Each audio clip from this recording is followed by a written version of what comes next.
రోజుల్లో 164 కేసులు నమోదైనట్లుగా లెక్కలు చెబుతున్నాయి. కేరళ, మహారాష్ట్ర, తమిళనాడులో కోవిడ్ కొత్త కేసులు నమోదవుతున్నాయి. ఇదే ఆందోళన కలిగిస్తోంది. పాజిటివ్ కేసులు పెరుగుతుండటంతో కేంద్ర ప్రభుత్వం అప్రమత్తమైంది. కోవిడ్ కేసులపై దృష్టి సారిస్తోంది.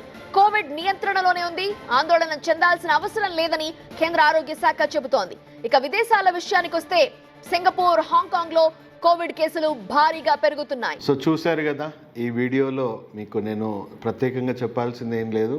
మనని మనము ఎలా సేఫ్గా ఉంచాలి, ఎలా మనని మనం ఆరోగ్యంగా ఉంచుకోవాలి ఇలాంటి సిచ్యువేషన్లో అనేది మన రోల్ కూడా ఉంది, మన బాధ్యత కూడా ఉంది అని మనం అందరం గుర్తించాలి. So obviously prevention is better than cure. మనందరం కూడా ప్రొయాక్టివ్గా ఉండాలి, ఈ విషయంలో అప్రమత్తంగా ఉండాలి.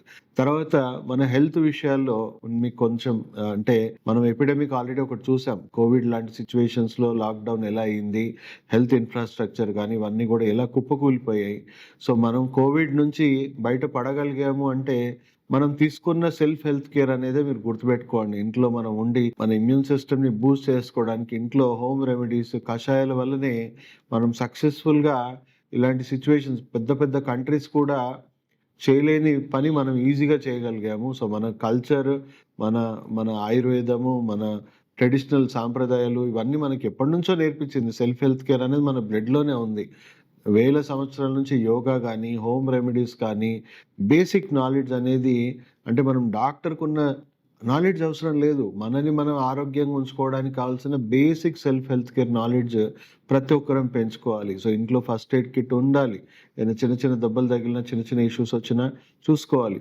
తర్వాత అశ్వగంధ ఒక అద్భుతమైన రెమెడీ అండి.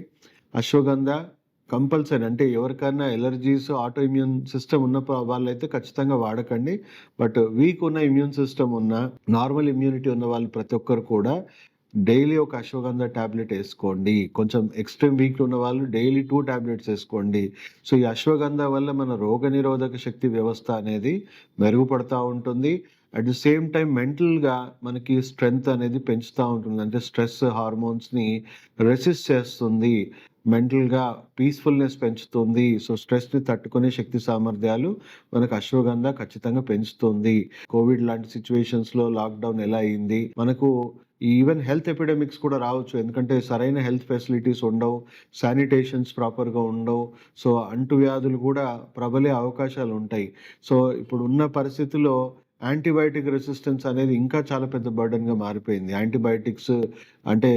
యాంటీబయాటిక్స్ కానీ, యాంటీవైరల్ మెడిసిన్స్ కానీ, యాంటీ మైక్రోబియల్ రెసిస్టెన్స్ అనేది కూడా ప్రపంచం మొత్తం కూడా చాలా పెద్ద ఎపిడమిక్గా మారిపోయింది.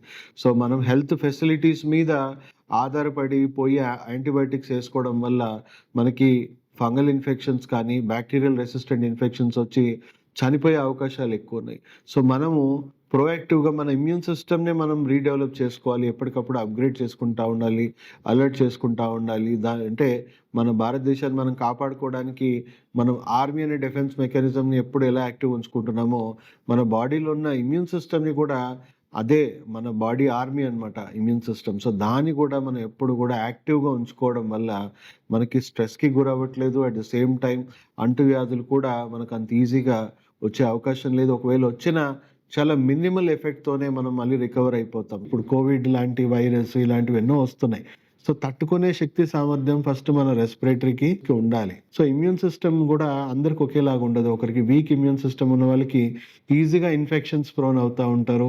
నార్మల్ ఇమ్యూన్ సిస్టమ్ ఉన్న వాళ్ళకి ఎలాంటి ప్రాబ్లం ఉండదు. వాళ్ళ బాడీకి కరోనా వచ్చినా ఏదొచ్చినా వాళ్ళ నుంచి ఇంకొకరికి స్ప్రెడ్ అవ్వడమే కానీ వాళ్ళకి ఎలాంటి ప్రాబ్లం ఉండదు. సో అందరికి కూడా బ్యాలెన్స్డ్ ఇమ్యూనిటీ డెవలప్ చేసుకోవడానికి మనం అందరం కూడా కృషి చేయాలి.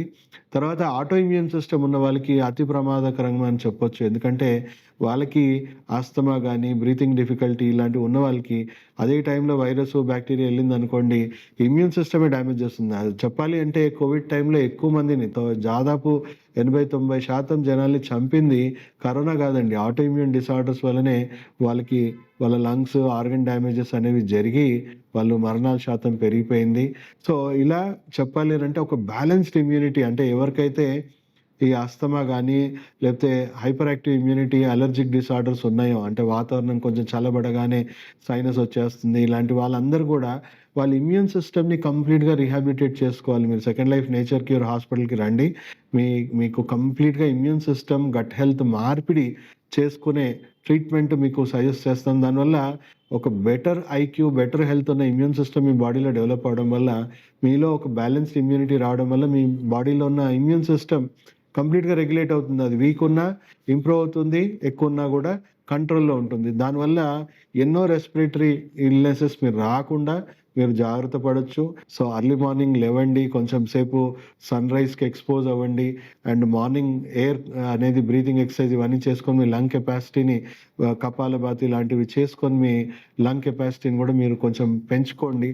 సో ఇవన్నీ మంచి మంచి లైఫ్ స్టైల్ మనం పాటించడం వల్ల చాలా మటుకు మనం ఈ ఇన్సిడెన్సెస్ అవాయిడ్ చేయొచ్చు. అండ్ దీన్ని అధిగమించి మనము ఈ మరణాల శాతం మనం తగ్గించుకోవచ్చు. సో ప్రతి ఒక్కరికి అవేర్నెస్ వీడియో ప్రతి ఒక్కరికి ఇంటికి చేర్చండి, ప్రతి ఒక్కరికి అవగాహన కలిగించండి. దానివల్ల ఎన్నో ప్రాణాలు మనం కాపాడిన వాళ్ళం అవుతాం.